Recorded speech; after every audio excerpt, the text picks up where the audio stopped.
In this world, men awaken the power to contract beast girls. I awakened the world's most useless E-rank talent. Then a system dropped into my head that reads the secret bloodlines no machine can detect.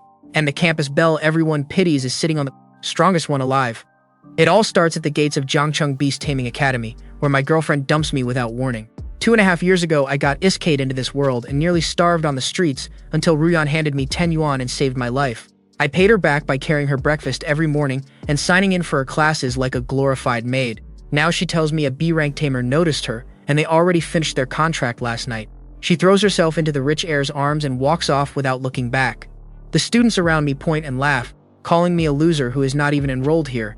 I say nothing and drag my feet to the Beast Tamer Association to drown my sorrow in the training room. Then a voice rings inside my skull. It announces that my spirit beast nurturing system has activated.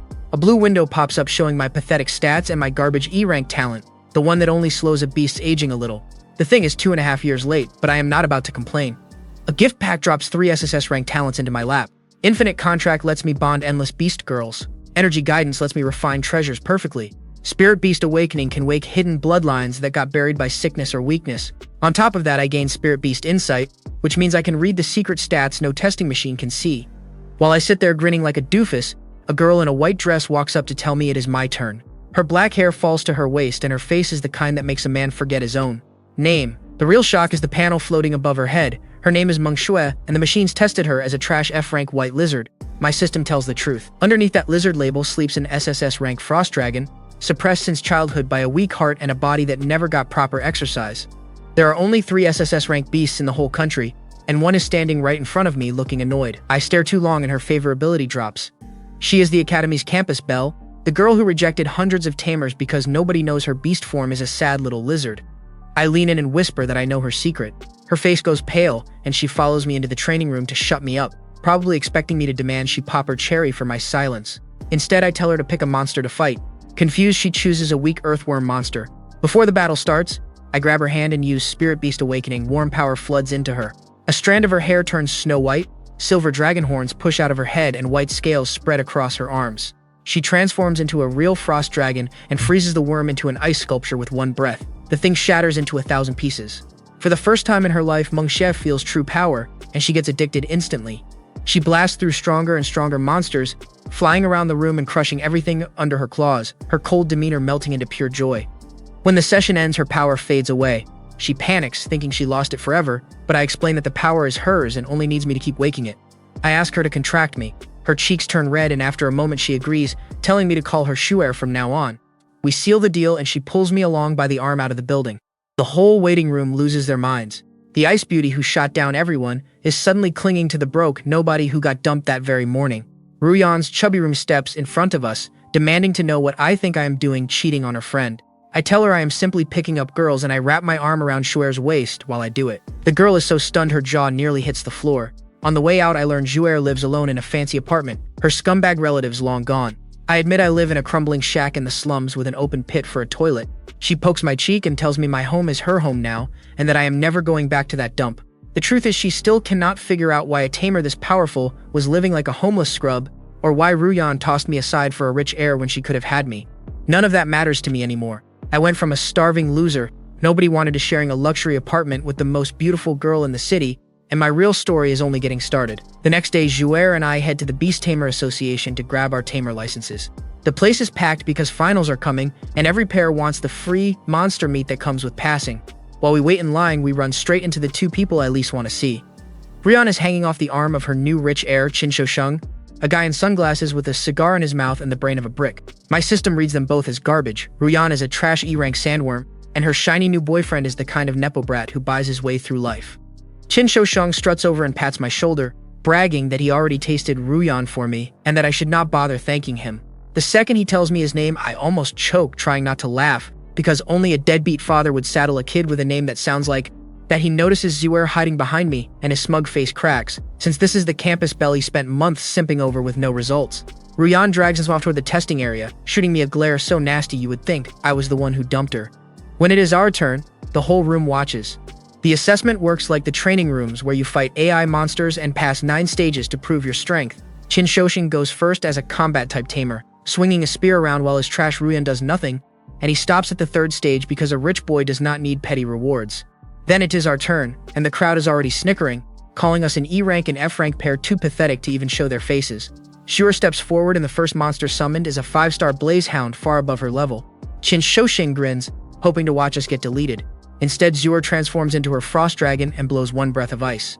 The hound freezes solid and shatters before it can move. The entire room goes dead silent. Then she does it again and again, freezing every monster the moment it appears. Grey Wolf, Demon Hound, all of them turn into ice sculptures and crack apart. By the final stage, she yawns at the snow girl, swats it with her wings, and stomps it flat like a bug. The screen flashes that we passed all 9 stages. Faster than anyone in history, the crowd erupts. Their eyes turn from mocking to pure shock, and then they all stare at Ruyan like she is the dumbest girl alive for tossing aside a tamer who can turn an F-rank into a dragon. Ruyan looks like she ate 10 pounds of manure and slinks away before the laughter gets worse. Qin Shousheng grinds his teeth, furious that I handed him the leftover trash while keeping the real treasure for myself. What we do not notice is the backstage monitoring room going wild. The dean is slamming the table and cursing while teachers argue over how a tested F-rank lizard suddenly became a dragon. Sitting in the back is an old man in his 60s who is not looking at Shuer at all. He stares only at me. His SS rank talent lets him sense spiritual energy, and he can clearly see power flowing out of my body and into Shuer. He decides I am worth watching. That night, Shuer gets a call from the dean, telling her to come back to school and bring her boyfriend. When we arrive at the office, the dean is bowing and scraping to that same old man, calling him Mr. Luo before scurrying out and shutting the door. The old man sips his tea and ignores us for a full minute, building an awkward silence before finally telling us to sit. He says he wants to ask me 3 questions and wants honest answers. First, if I faced a monster I could not beat with helpless civilians behind me, what would I do? I tell him I would abandon them and survive, because dying for a hopeless fight only adds to the body count, and staying alive means I might bring back help later. Second, he asks if I would trade Shuer for an S-rank beast that offered me a contract. I cut him off and say no, because only a smooth brain would give up an SSS rank dragon for something weaker. Hearing that, Shuer's eyes fill with tears, since she still believes she is only an F rank by the official tests and I chose her without hesitation. Third, he asks who will win the war against the monsters. I tell him I do not know, but I will work to raise our chances. Mr. Luo nods, clearly pleased, and slides a blue ring across the table as a gift. Zoer gasps and tells me it is a space ring, an incredibly rare item that can store things inside it. He admits it is only a low-level one with 100 cubic meters of space, but for a former homeless scrub like me, it might as well be a treasure chest. He tells me that if I do well in the final exam in 6 days, he will give me an even bigger gift, then walks out without explaining himself. In the parking lot, Mr. Luo climbs into a Rolls-Royce where his butler waits. As they drive off, he reveals his real identity to himself and thought. He is Luo Qinghe, one of the 7 dragon generals, the most powerful tamers in the entire country. He came to this small city, searching for a way to heal his own granddaughter, a girl who tested as a useless F rank despite both her parents being SS rank. Seeing Shuer transform and seeing the energy pour out of me, he now believes I might hold the answer he has been hunting for years. Hey everyone, if you are enjoying this story so far, please drop a like and subscribe, it really helps out a lot. Now let's get back to it. Back at the apartment, Shuer wants to know how I plan to make her stronger before the final exam. So I explain how cultivation works in this world. Beast girls grow by eating monster crystal cores and monster meat, which carry spiritual power. Normally, tamers grind the cores into powder and soak them in water, but doing that wastes about 80% of the energy. With my energy guidance talent, Shuer can swallow the cores whole and lose nothing. 1 core in my hands works like 5 or 6 in anyone else's. She stares at me like I am cheating, which I basically am. I tell her we need to make a trip first, because I have things to grab from my old place. We walk for about an hour until we reach a park in the North District, where the homeless live. My shack is a pile of dilapidated wooden boards that creak with every step, and the bathroom is just an open pit that reeks. Shuer's heart aches seeing it, since she grew up in comfort while I was living like a homeless scrub. I shrug it off and tell her this dump will soon be a thing of the past. I dig under a loose floorboard and pull out 23 silver crystal cores I had hidden away. Shuer gasps and asks where it broke nobody got monster crystal cores without a tamer license. I tell her I picked them up off corpses, and she decides she does not want to ask any more questions about that. These cores are top-tier cultivation fuel, normally limited to licensed tamers, so having a secret stash is a big deal. When we step outside, my neighbors have already gathered at the door, curious about the gorgeous girl on my arm. These are simple, poor people who have almost no rights in this world, the kind who can only do the lowest work for scraps. They praise Shuer for being so polite, and she bows to them and thanks them for taking care of me. For some reason, their honest words warm her heart in a way the rich simps at school never could, since those boys only complimented her, hoping to get a taste of her cookie. I tell everyone I am moving away and probably will not return. The neighbors look sad but understand that the wide world is where a tamer belongs. Then something unexpected happens. An old man with a severed leg hobbles over on his cane and hands me 2 crystal cores that glow brighter than normal, with a red mark glowing in the center. They are Tier 2 Fire Attribute Beast King crystal cores, far rarer than anything I own. He tells me to take them as thanks for bringing him medicine when he was sick. Seeing this, the other neighbors hurry back into their homes and return with sunflower oil, shopping vouchers, and other little gifts. To poor people like them, these small things are luxuries, and it shows just how much they care. I bow deeply to all of them and promise that one day I will change this world. They tell me it is enough that I have the heart to try. With that, Jouer and I leave the slums behind. On the walk home, she asks if I really meant what I said about changing the world. I just ask her if she believes me, and she answers yes without hesitation. As soon as we get back, I pour every crystal core out onto the table. Counting the rewards from passing the assessment, we have 53 Tier 1 cores plus 36 kilograms of monster meat. I tell Jouer to start eating, and she points at the cores like I have lost my mind, since everyone knows you grind them into powder. I remind her she promised to trust me, so she squeezes her eyes shut and stuffs one into her mouth. The thing is hard, and she cannot bite it. I place my hand on her cheek and use energy guidance, and the rock-hard core melts like cream. The pure energy flows down her throat and spreads through her whole body. She snaps her eyes open, amazed, asking how I keep pulling off these surprises. That moment, her favorability hits 80, and the system rewards me with 10 enhancement points, and a new beast taming skill called Magic Beast Insight.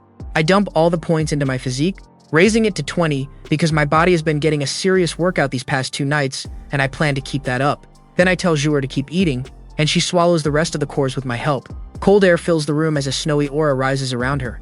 Her black hair starts turning white at the tips, and small dragon horns grow on her head. She has triggered Power Manifestation, a special state that only high-rank beasts can usually reach, and she is doing it at rank 1. I hold her close and channel the energy, guiding it through her body while a little overflows back into me. The furniture frosts over as her power surges, and she blasts through level after level. By the time it ends, she has jumped to Tier 1 Stage 8 while I reach Tier 1 Stage 6. Normally, a beast would need at least 250 cores to climb that far, but she did it with 53 because none of the energy went to waste.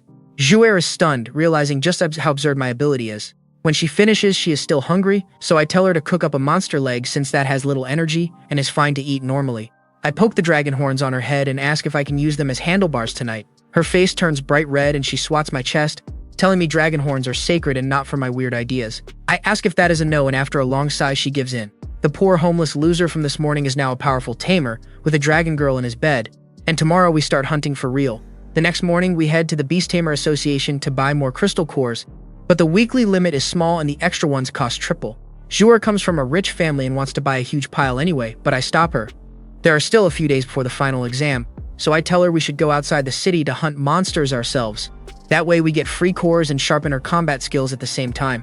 She worries about the danger, since wild monsters can grow strong by eating each other, but I remind her that the bigger the risk, the bigger the reward. She agrees to follow my lead. I check the map and pick Fengyu Canyon, a spot southwest of the city that millions of users rate as a 5-star training ground for low-ranked tamers. The army clears it regularly, so it is supposed to be safe. We buy supplies and travel to the supply station where 100 or 200 tamers are gathered, shouting to recruit teammates. The problem is the canyon is 45 kilometers away, and neither of us has a driver's license, so renting a car is useless. I am about to suggest Jouer just fly me there as a dragon when a girl named Shu Yao walks up. She recognizes Jouer from the assessment and offers us a ride in her team's rented car. Her group has 4 people, 2 tamers and 2 beast girls, all Tier 2 with B-rank bloodlines. We hop in and on the way they keep gawking at the lump under Jouer's hat. When she finally reveals her silver dragon horns from Power Manifestation, the whole car loses their minds. They cannot believe a so-called F-rank reject has manifested at rank 1. Jouer proudly says it is all thanks to me, and the 2 girls look at me with admiration, while the 2 guys glare with pure envy. The team chats about the canyon, telling us the monsters there are mostly wind, earth, and wood-type types, perfect for Jouer's ice attacks. Shu Yao also shares some so-called inside information about a hidden cave full of spirit herbs at the southern tip.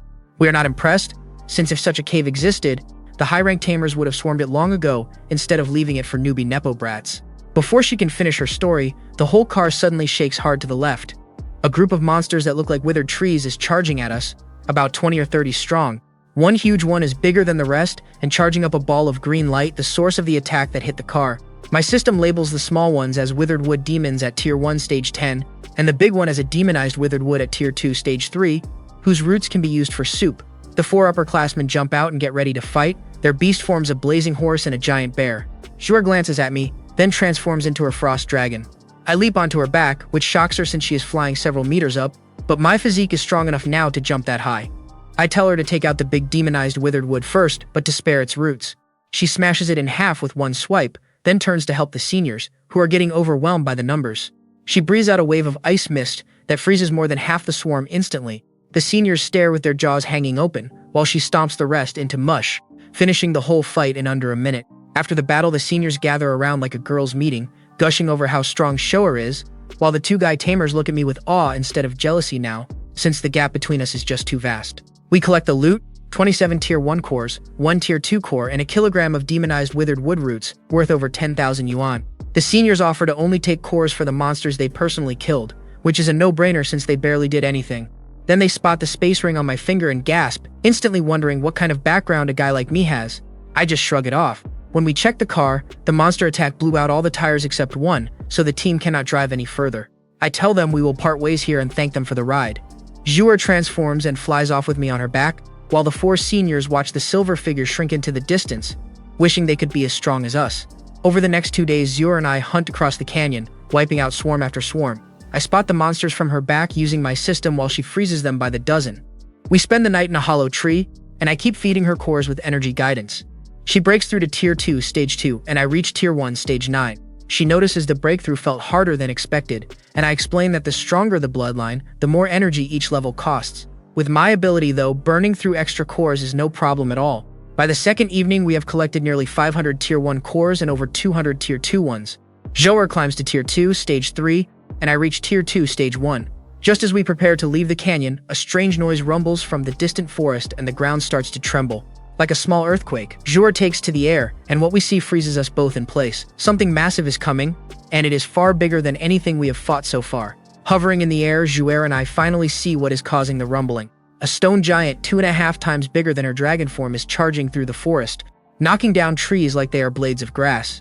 A whole crowd of monsters follows behind it. My system labels it a forest giant at Tier 4 Stage 1, an 8-star beast king with great strength and amazing defense, formed by a stone man eating tons of wood-type monsters. We have no business fighting something this far above us, but the thing is not even chasing us. It looks like it is fleeing something itself. Ahead of the giant, 30 or 40 panic tamers and beast girls are running for their lives, screaming for help. The forest giant alone would be bad enough, but it is surrounded by a tide of weaker monsters, at least 1,000 of them.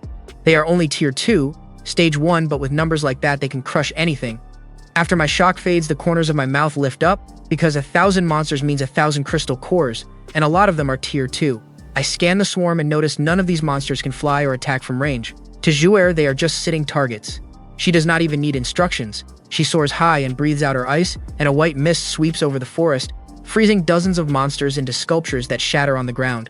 The fleeing tamers spot her and recognize the dragon from the assessment news, crying out for her to save them. Among them are the 4 seniors who gave us a ride before. Zhuer keeps blowing breath after breath, freezing the swarm in waves while frost covers every tree even in the summer heat.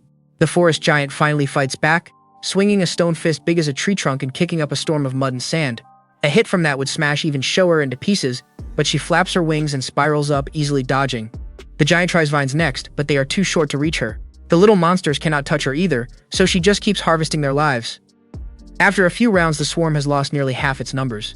The senior named Lin Chen shouts for everyone to gather the monsters near a big tree against a rock wall, forcing them to bunch up while chasing. The plan works. Hundreds of monsters crowd together, and Zhuer dives down to pour ice on the whole cluster. The frozen ones shatter, and the monsters behind crash into them and trample each other. Then she hits them again, wiping out over 400 in a couple of breaths. The tamers set up a defensive line using the frozen corpses as walls and start picking off the rest.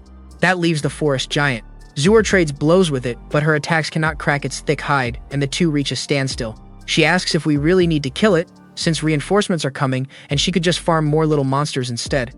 I tell her there is a huge difference, because a Tier 4 Beast King Crystal Core is worth 100 to 200,000, thousands of times more than the little cores. If we let the rescue team finish it, they keep the prize. She understands now but says she cannot break through its defense. So I pull out a strength amplification card from my system stash, one of the trial items I got at the start. It can boost a beast below Tier 5 for 3 minutes. I crush it and starlight pours into Zhuer. Her stats do not just rise a little, they double. Her constitution and spiritual power both shoot up past Tier 4 levels. She stares at her own body, amazed, and I am just as surprised, since I thought it would only give a small bump. This card is way stronger than I expected. Now powered up, Zhuer charges the forest giant head-on. It swings its battering ram fist, but this time she catches it with her dragon claw and blocks it cold. Then she opens her mouth and blasts its head with ice, sending it stumbling back with cracks spreading across its stone body. The watching tamers are stunned, since a Tier 1 beast is now beating a Tier 4 monster. The giant stomps and roars and flails, but none of it works against a flying enemy. Zhou'er keeps hammering until the giant wails and crashes to the ground, its vines withering instantly. The remaining monsters scatter and flee once their leader is dead. The monster tide is over. The surviving tamers do not even cheer, they just stare at Zhou'er in pure shock that a Tier 1 beast could pull this off. I have her land on the giant's corpse and dig out the Tier 4 Beast King Crystal Core before the rescue team can arrive and pocket it. If we left it sitting there, some sticky-fingered person would surely keep it for themselves during the loot split. Zhou'er asks if she can use that power-up feeling again. Not because she needs it, but because exploding with power feels so satisfying. I knock her on the head and tell her to stop thinking about power all day, though my hand hurts more than her skull does. Soon the rescue team arrives, led by a Tier 7 tamer named Wang Yu. He is stunned to hear a Tier 1 pair wiped out most of the swarm and beat a Tier 4 Beast King. Then he learns the dragon is Lin Mengxue and his face changes in a way I do not like. It turns out he is the kind uncle who looked after Zhou'er for 3 years after her parents died, and my gut tells me his motives were never pure. Wang Yu walks over wearing a friendly smile and greets Zhou'er like an old friend, pretending he just happened to run into her. He acts generous and professional, ordering his team to clear the battlefield and promising to deliver our crystal cores the next day. But I can feel something off about him. My system cannot read tamers, only beast girls, so I cannot see his exact thoughts, yet the way he looks at Zhou'er gives me a bad feeling. He smiles when he learns we are living together, but his eyes flicker with something ugly. Zhou'er stays innocent and oblivious, thanking him for worrying about her these past 3 years.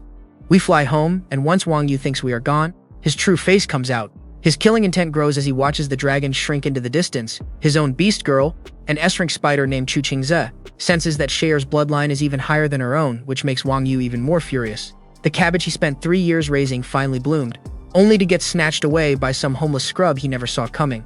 His other beast girl suggests just taking Zhou'er by force, but Chu Qingze warns they should investigate my background first. Wang Yu agrees, since a dragon strong enough to solo a monster tide would draw a lot of attention if word got out.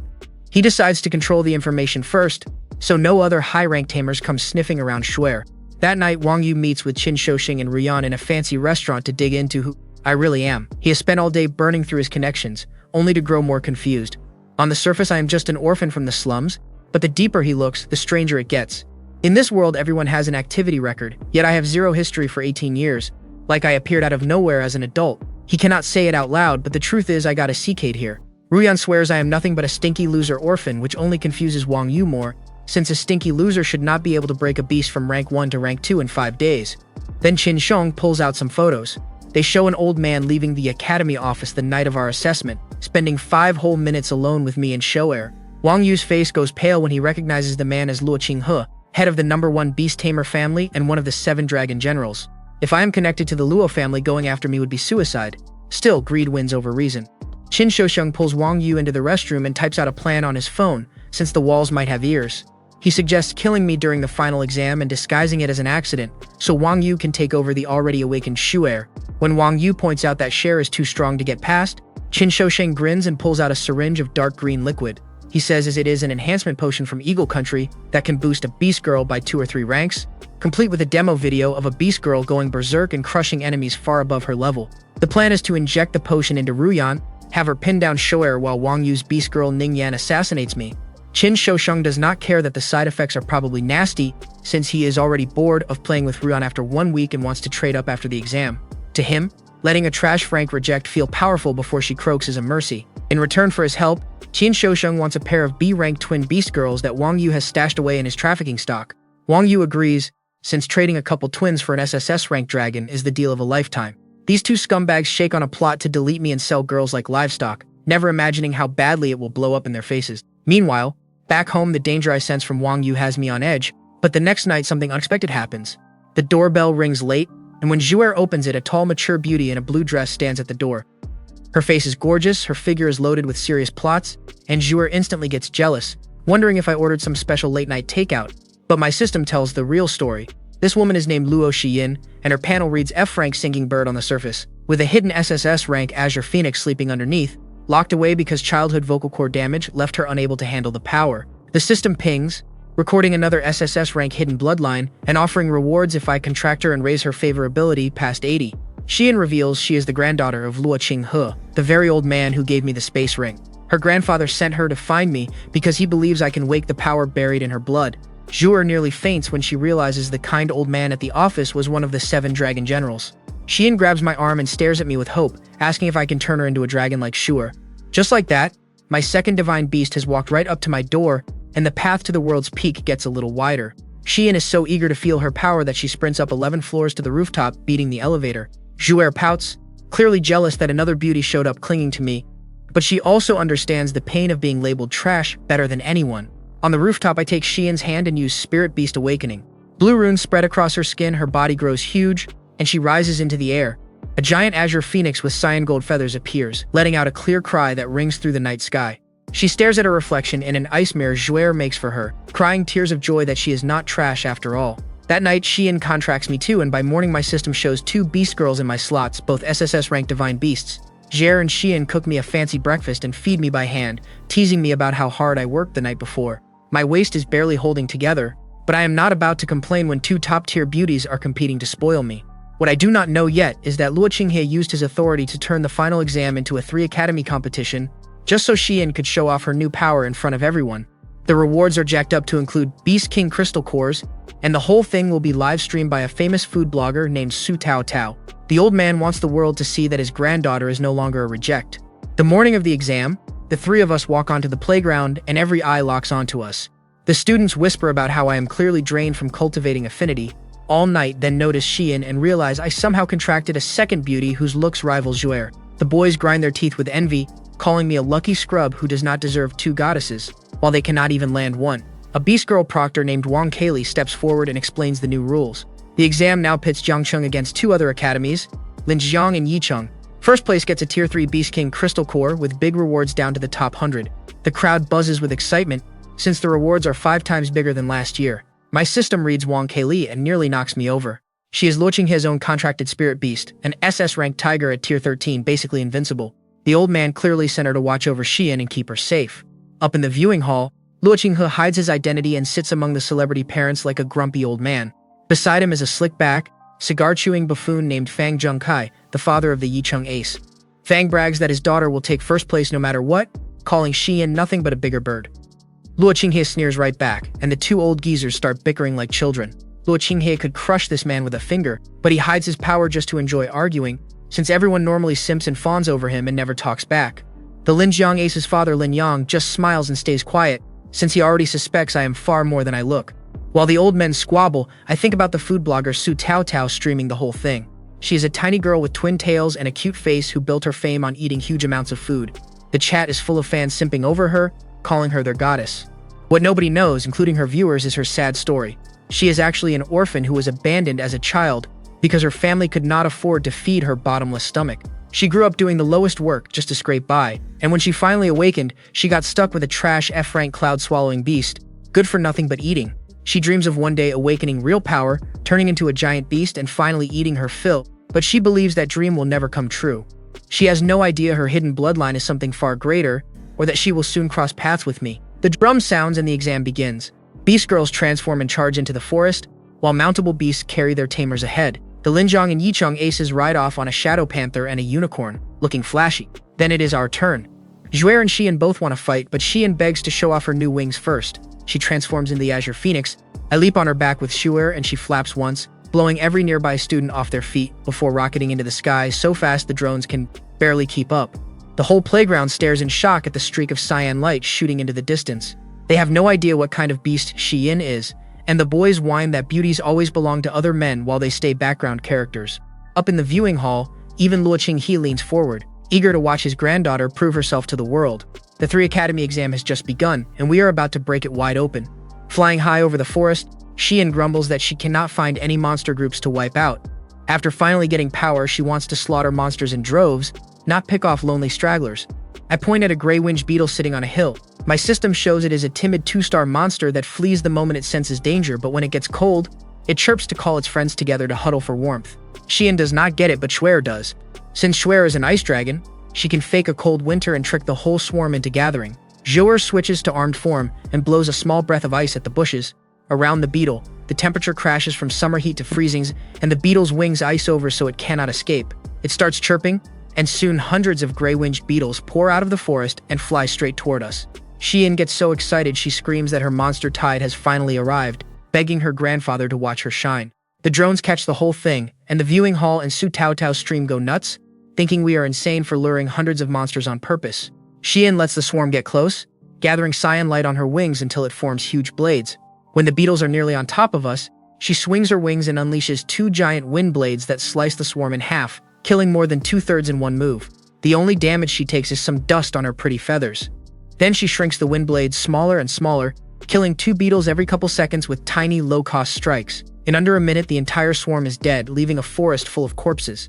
Fang Zhengkai chokes on his tea in the viewing hall, finally asking Luo Qinghe what rank Shi Yin's bloodline is. The old man does not answer, because even he is stunned. He thought his granddaughter was strong. But this is the kind of power only an SSS-ranked beast can show. He puffs up with pride and tells Fang Zhengkai once again that his granddaughter is the best in the world. We land and collect the loot, which takes way longer than the actual fight. Then we fly off and repeat the trick again and again. Zuer freezes a beetle, the swarm gathers, Xian mows them down, and I scoop everything into my space ring. It is the easiest farming anyone has ever seen. Some other tamers nearby get caught in the chaos when monsters scatter in panic, and a few are forced to use their teleportation crystals to escape. I almost feel bad, but the cores keep piling up.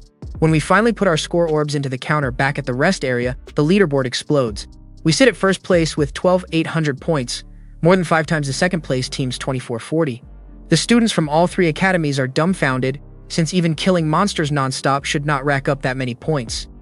They start wondering if we somehow killed the Tier 3 challenge boss, never guessing we just farmed swarms like a mobile game on sweep mode. The Linjiang ace Lin Mo figures out our trick after seeing the beetles fly in one direction earlier, and he just shrugs, admitting we are clearly on another level. But the Yicheng ace Lan Yucheng, who got chased by one of our swarms, is furious. His beast girl Fang Xiaoye suggests they challenge us during the duel time after 8, betting a few points just for fun. If they lose, no big deal, but if they win, they get to brag and slap me around. Lan Yucheng agrees, eager to knock the new star down a peg. That night, Wang Kaili shows up at our door with a duel invitation from the second place team. I am confused why anyone would challenge the team crushing the leaderboard, but I accept. Zhuer has been wanting to practice her armed form, so this is a perfect chance.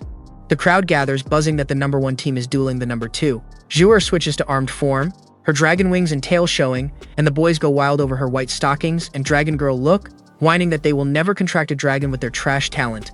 Lan Yucheng turns out to be a combat-type tamer, summoning a glowing blue bow with arrows floating beside him. The duel starts and Shuer rockets forward. She fakes an attack on Fang Xiaoye, then bypasses her to slam Lan Yucheng with one palm, sending him crashing to the ground knocked out cold. Then she squares off against Fang Xiaoye, the famous duel champion of Yicheng. They trade blows for a few rounds until Fang Xiaoye lunges with a colorful dagger strike fast as a storm. Cher does not even dodge. She blocks it head-on with her dragon scales, and Fang Xiao bounces off and crashes down, unable to get up. Not a single scratch on Shuer's wrist. Wang Kaili announces our win, and the crowd stares in shock. The famous Yicheng Eitzes could not last a few moves. Up in the viewing hall, Luo Qinghe laughs himself silly, telling Fang Zhengkai his daughter could not even beat his granddaughter's sister. Wang Kaili praises Shuer for defeating her enemies cleanly without seriously hurting them. The 2 girls learn new skills that night through rising affinity, and our lead only grows. By the next morning, we are so far ahead that first place is basically locked, but the real danger lurking in this exam has not shown its face yet. While we dominate the leaderboard, something horrible is happening in a hidden cave deep in the forest.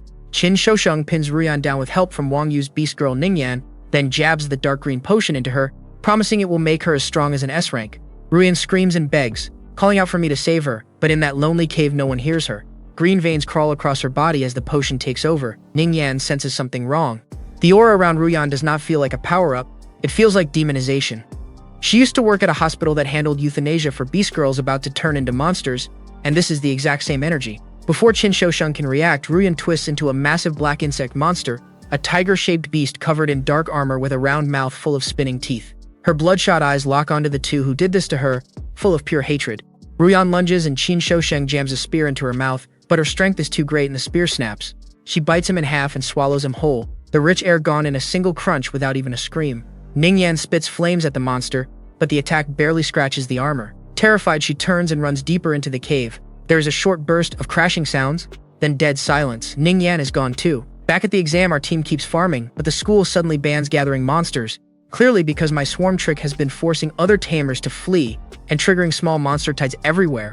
They even offer extra rewards as an apology. I am annoyed since killing monsters one by one is way slower, but I have no choice. We hear students talking about strange monster tides popping up across the exam area, the kind we did not even cause this time. On the third day, we run into a group of students fleeing in terror. They tell us a Tier 3 ghost-faced spider has been chasing them, clearly the challenge boss. Shion gets excited and we go after it. My system reads it as a 7-star spider at Tier 3 Stage 9, but the strange thing is it is not hunting prey. It is fleeing something, running scared. We do not think too hard about it, and the two girls blast it to death in seconds for the points. The students mentioned the spider came out of a hidden cave under a willow tree and that they had gone in looking for treasure before getting chased out. Hearing about a treasure cave, we decide to check it out the next day. By noon, we head over, and Luo Qinghei, watching the feed from the viewing hall, frowns the moment he sees the cave on screen. Even through the camera, he feels a heart-palpitating chill. He senses faint traces of black power drifting from the cave, the mark of a crazy organization called the Demon Abyss Cult that worships monsters. He quietly calls in his hidden beast girls to investigate the backgrounds of every student in the exam. Inside the cave, we find the walls and floor stained red with fresh human blood. Zoer spots a blood-soaked white bracelet in the corner and recognizes it as a gift Qin Shousheng once gave her, which she returned because she sensed his motives were dirty. Suddenly, it clicks for me. I have not seen Qin Shousheng or Ruyan this entire exam. A show-off like Ruyan would normally be parading her new tamer around to flex, yet there's been no sign of either of them. Now her blood-stained bracelet sits in a cave full of gore. Something terrible has happened. The ground starts shaking like an earthquake, and a deafening roar rumbles up from below. We sprint out of the cave before we get buried alive, planning to report the blood to the school. But the moment we get outside, a hair-raising sight greets us. A huge black insect monster leads a swarm of beasts, chasing a crowd of fleeing students and knocking down trees like grass. It catches a Tier 2 tamer and bites him in half, then swallows his beast girl whole as she tries to save him. The surviving students scream and run, horrified to watch people die so brutally right in front of them. Among the fleeing crowd are Lan Yucheng, Fang Xiaoye, and their teammates. I freeze in place, but not because of the death. My system shows the black monster's panel, and the name on it makes my blood run cold. It reads Lu Ruyan, marked as a demonized demon-eating goo insect at Tier 5 Stage 5, able to grow stronger by devouring humans and monsters. The contractor slot is empty, which means Qin Shousheng is already dead inside her. Her favorability toward me somehow shows positive 40 points, even in this twisted state. The dark space skill she carries is jamming the drones and blocking teleportation crystals, cutting off the whole area from the outside world. My ex-girlfriend has become a monster, and now she is tearing through everyone in sight. The demonized Ruyan tears through students like a land whale crushing toys. I make a quick call and send Shion flying back to the rest area to get Wang Kaylee, since the monster has no long-range attacks and Zhuer and I can stall it. I crush a strength amplification card to double Zhuer's power, then have her swoop in to save the students Ruyan is about to swallow. She blasts the insect with Breath of Ice, buying time for the survivors to flee. Even doubled Zhuer cannot hurt a Tier 5 monster much since the rank gap is too wide. Ruyan twists and lunges with terrifying speed, but every time I read her moves through my system and call out the dodge, so Zhuer slips away clean. I notice something strange. Ruyan fights with human patterns, not mindless beast instinct, which means part of her still remembers who she is. I point the students toward a gully blocked by rock walls, where they set up a defensive line using the fallen trees, only needing to guard the front. The monster swarm crashes into the line, and the students fight desperately. The Yiqing aces Lan Yucheng and Fang Xiaoye prove their worth, picking off monsters with arrows and blades while the others hold. Meanwhile, Ruyan keeps hunting Zhuer, her hatred locked onto the dragon. In her twisted mind, Zhuer stole everything from her, the power, the future, and me. She finally realizes that only I ever truly loved her, and she wasted it all by chasing a rich heir. Now unrecognizable and doomed, her only goal is to drag Zhuer down with her. Ruyan uses her dark space skill to seal Zhuer in place, freezing her in midair so she cannot move. Then she charges up her final attack, her ring of teeth stretching 3 times longer, ready to tear Zhuer apart. This is when I use my trump card. I pull out the jar of 100-year divine bee nectar and activate its shield with enhancement points. The honey expands into a glowing barrier right as Ruyan strikes. Her attack slams into the sticky shield and gets stuck, no matter how hard she pushes. Zhuer uses the moment to blast her own ice and break free of the dark space. Before I retreat, I tell Ruyan I will bring her the mousse cake she always loved. She freezes completely, stunned that I recognized her even in this monster form. Her heart shatters, realizing too late that I was the only one who ever cared. She thinks back on the good memories and silently apologizes, knowing she can never go back. She does not even fight as the rescue finally arrives. Wang Kaylee comes screaming in as a red flame golden tiger, faster than anything I have ever seen. She does not bother with fancy moves. One swipe of her flaming claw splits Ruyan in 2, and the flames burn the monster to ash in seconds, leaving nothing behind. With that, the threat is over, and Zhuer and Shion sweep the remaining monster swarm with a single breath each, saving the students in the gully. Far away on a mountain peak outside the barrier, 2 figures watch through binoculars. They are members of the Demon Abyss Cult, the ones who gave Qin Shousheng the demonization potion as a so-called gift. They wanted to test how strong a demonized beast girl could become, and they are thrilled with the results, since Ruyan broke past tier 5 by eating people and monsters. They also take a sharp interest in me, guessing my talent is similar to their queen's, except mine wakes spirit beast bloodlines instead of monster ones. They decide not to grab me by force, since Luo Qinghe has already sensed them. Instead, they leave a letter at my home to invite me later, then vanish into blue smoke. The exam is shut down after the disaster, with 17 students dead and the mystery monster sparking huge debate online. Su Taodaos, who streamed the whole thing, feels sad about the tragedy, but also dreams quietly about a hero saving her one day, before shaking it off as a fantasy that will never come true for a trash F-rank glutton like her. That night, Luo Qinghe treats us to hot pot. He grills me about whether Xian can reach above tier 10 one day, and I swear I will lead both girls to the very peak of the world. Pleased, he gifts me attribute stones for cultivation and tells both Shu'er and Shiyin to call him grandfather, happily adopting them into the Luo family. After the meal, he pulls me aside and I tell him the truth, that the tier 5 monster was my ex-girlfriend Ruyan, somehow demonized. He grows serious, since this confirms the Demon Abyss cult is involved. As we talk, a tiny twin-tailed girl in pink walks out of the next room. It is the food blogger Su Taotao, and my system nearly knocks me flat. Under her trash F-rank label sleeps an SSS rank Taudi, an ancient beast that swallows the sun and moon, hidden because she was starved her whole life.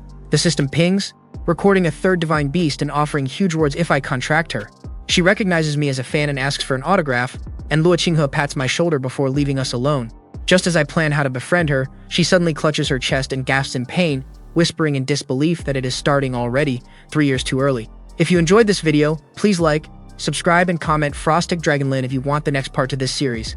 See ya in the next video.